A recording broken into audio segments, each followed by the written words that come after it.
Hi there. In this video I'm going to show you how to minimize this icon, news and interests, and basically weather from the taskbar.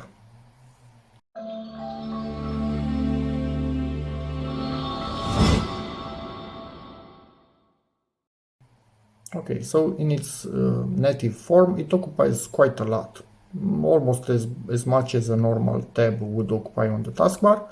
If you want it minimized, right click on it, news and interests, show icon only.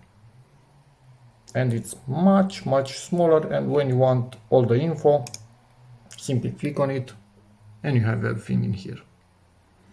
So that's about it. Hope this video helps you, in which case please give it a like, check out my other videos, and as always, see you in the next one. And obviously right clicking again and icon and text gets you back to where you were before. And even more, you can turn it off altogether if you want. So yeah, that's it. Bye.